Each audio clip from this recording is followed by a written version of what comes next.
I hope you're having a great day today. Today we are talking about advanced program options. This is chapter 19, part 1. The personal training profession has evolved rapidly and accommodated numerous segments of the population. Not only have fitness professionals rendered services to previously sedentary as well as novice and moderately trained individuals, but a growing number of athletes and highly fit individuals have hired personal trainers and the quest to maximize performance. Although several sports teams may have a full-time strength and conditioning coach on staff, some athletes at the elite and professional levels prefer to hire a personal trainer or fitness professional for individualized training. Athletes may work with their strength coaches during in-season and preseason training and may hire a fitness professional for off-season training. The personal trainer may serve as a part of a team of specialists that include sport coaches, strength and conditioning coaches, nutritionists, physicians, athletic trainers, physical therapists, massage therapists, and chiropractors, and may provide training camps for athletes. In this chapter, we'll identify the roles and proficiencies of fitness professionals whose clients consist mostly of competitive athletes and or those with advanced training goals. We'll discuss how to maximize performance by improving one or more health and skill-related fitness components and identify ACSM recommendations for advanced resistance training. We'll also identify various advanced resistance training techniques, including the use of strength implements and ballistic resistance training, used to maximize muscle strength, hypertrophy, power, and endurance, and how they may be used in a strength program. Understand the recommendations for plyometric, sprint, agility, and anaerobic conditioning program design. The motivation, coaching, instruction, and direct supervision provided by the fitness professional are instrumental for athletes and highly fit individuals, but abilities may be enhanced. Fitness professionals pose several advantages to the athlete-client targeting progression. Research has shown supervision results in greater strength gains and the self-selection of greater training loads. Although athletes are supervised to a large extent by the coaching staff, often a few coaches must monitor several athletes simultaneously. Fitness professionals offer the advantage of one-on-one instruction for an entire workout. So the advantage here, these are the requirements of a personal trainer and the educational foundations and proficiencies, as you can see here. So anatomy and physiology, of course, is really important. Biomechanics, as well as sports nutrition and other items as well. Advanced training necessitates the client's desire to maximize specific components of fitness, whereas fitness professionals who work in the general health and fitness domain train clients primarily to improve health and get in better shape. Advanced clients train rigorously with the aim of improving or maximizing one or more fitness components. The needs analysis for advanced clientele reveals training needs to be focused on maximizing performance as well as on injury prevention. A breakdown of the metabolic and biomechanical aspects of the sport guides the personal trainer to designing an appropriate program. Exercises are selected and the short-term program variables are manipulated in a way to achieve training goals. Greater specificity is needed for goal attainment, and the training program is periodized, broken down into training phases, to reflect priorities given to multiple fitness components. Fitness components may be categorized as health-related or skill-related. The health-related components of fitness include muscle strength and endurance, aerobic endurance, flexibility, and body composition. The skill-related components of fitness include power, speed, agility, balance, reaction time, and coordination. Both of these components are critical to improving performance. Although athletic success is related to skill level, conditioning traits can differentiate athletes of different caliber.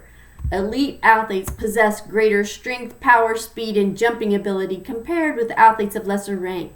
For example, Division I football players have greater maximal strength, vertical jump, height, fat-free mass, lower body fat, and faster 40-yard dash times than Division II players have. Thus, health and skill-related components of fitness appear to contribute to athletic success and are of value to anyone with advanced training goals.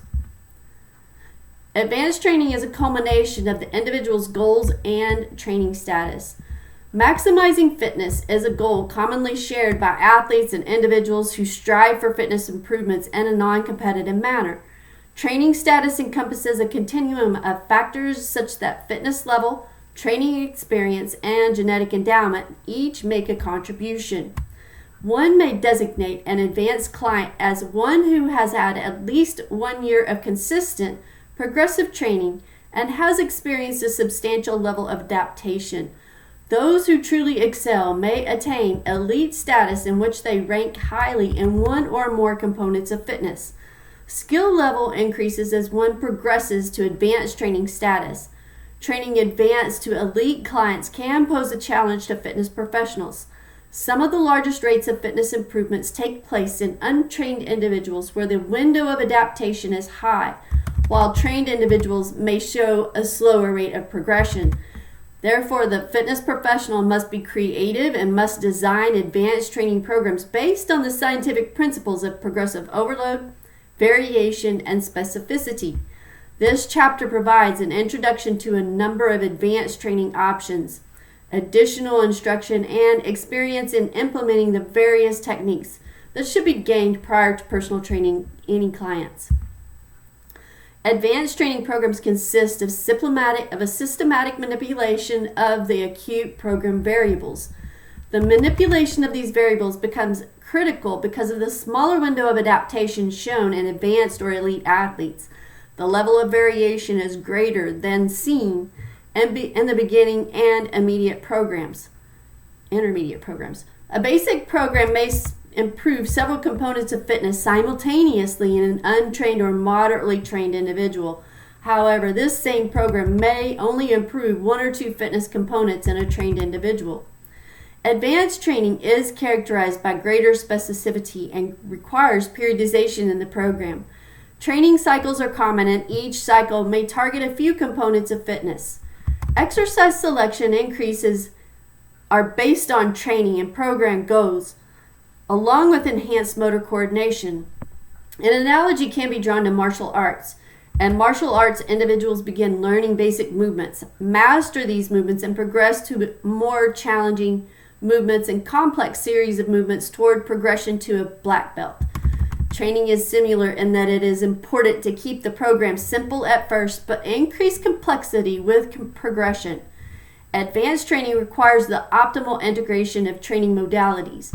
A strength power athlete may simultaneously perform resistance, sprint, agility, and plyometric training in a preseason training phase, and an endurance athlete may simultaneously perform aerobic endurance, interval, and some resistance training. Key elements of advanced resistance training involves the planning of training and potential use of advanced techniques.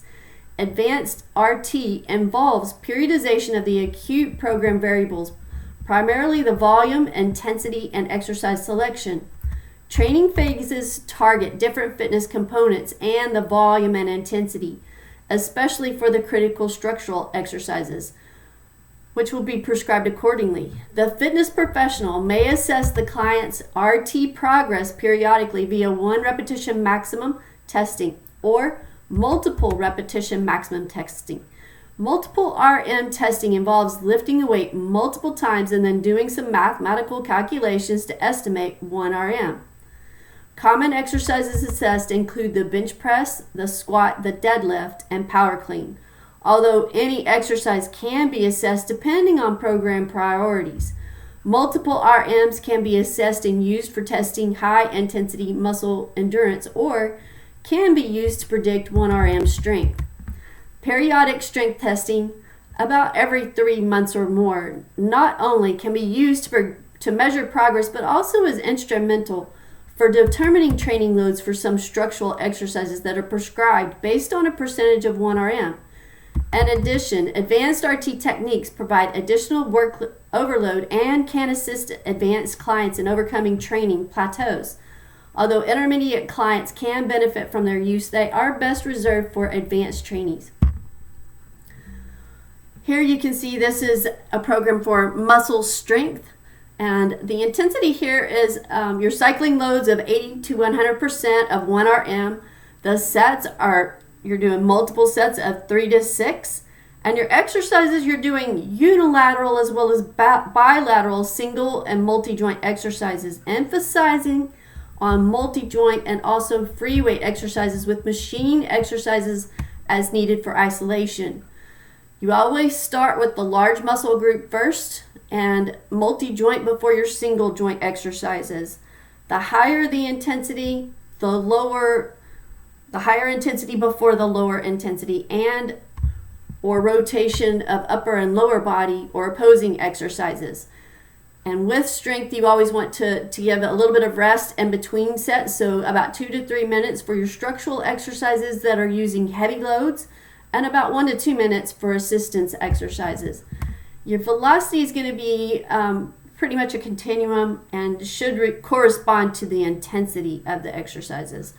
You're going to do strength exercises about 4 to 6 days per week for your advanced athletes.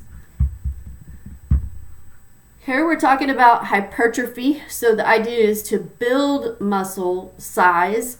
And so with that, you want to do about 70 to 100% of your 1 RM. And you're going to do about 1 to 12 reps per set. Your sets are going to be about 3 to 6 sets. And you're going to do unilateral and bilateral single and multi-joint exercises. You'll also use free weight and machines as well as other implements. Again, you want to start with the large muscle group before you do the small group, and multi-joint always before single joint, with your high intensity exercises before your low intensity. And you're going to rotate upper and lower body, or you're going to do opposing exercises, so opposing muscle groups. You're going to rest about 2 to 3 minutes for your heavy loading and about 1 to 2 for your moderate to moderately high intensity. And your velocity is going to change depending upon the load, the repetitions, and your goals. And again, you're going to do this about 4 to 6 days per week with your advanced athletes. So here you're working on muscular endurance. Muscular endurance primarily can be done in your off season to help, and if they haven't been doing a whole lot of activity in their postseason, to help to get them ready for the preseason. And so here you're going to do a lot of repetitions. Now you can also do this in an undulating periodization. So you could work on muscle endurance to give a little bit of a break with the high intensity and high intensity and a lot of weight. So your muscle endurance would be 10 to 25 repetitions, and you're going to do multiple sets of about 3 to 6 sets. Again, your unilateral and bilateral single and multi-joint exercises, free weights and machine exercises. Your order is going to vary with your sequencing combinations, and with endurance, you don't have to allow as much rest. So 1 to 2 minutes for high repetition sets, and less than 1 minute for moderate repetition, or with your circuits. That would be more of an aerobic type of circuit, just trying to get the heart rate up and just to give you time to move to the next exercise. So your velocity with this is going to be slow with moderate repetition sets, and moderate to faster for high repetition sets. Your frequency again is about 4 to 6 days per week. For power, your intensity is going to be about 85 to 100% of your 1 RM, but you'll also have a 30 to 60%. So 1 RM for your upper body and about 0 to 60% for your lower body at explosive velocity. So you're trying to increase the rate of force development. And so about 1 to 6 reps. You're going to do multiple sets of about 3 to 6, and you're going to work unilateral, bilateral, and multi-joint free as well as free weights. Again, large muscle groups before your small, high intensity before lower intensity, and you're going to rotate upper and lower body and or opposing exercises. You want to allow for 2 to 3 minutes for your structural exercises with your high intensity, and only about 1 to 2 minutes for your assistance exercises. Your velocity is fast. The whole idea is to build speed and power. Your frequency is going to be about 4 to 5 days per week with power. So your advanced RT techniques are based on program variables and exercise range of motion. Techniques are discussed in this chapter will include heavy and forced negatives, the functional isometrics, partial repetitions, and variable resistance, as well as forced repetitions, the breakdown sets, the combining exercises, and discontinuing sets, as well as quality training and spectrum repetition contrast loading combinations as well. So motion-specific training, also known as functional training, involves the use of exercises that train specific movements. Motion-specific training involves adding resistance to movements, many of which stress the entire body or core musculature to a large extent.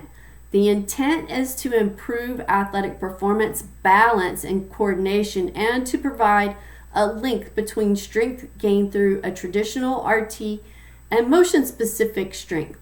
Exercises consist of multiplanar movements, sometimes performed in unstable environments with various pieces of equipment, such as bands, medicine balls, dumbbells, stability balls, kettlebells, ropes, TRX for suspension training, and other devices.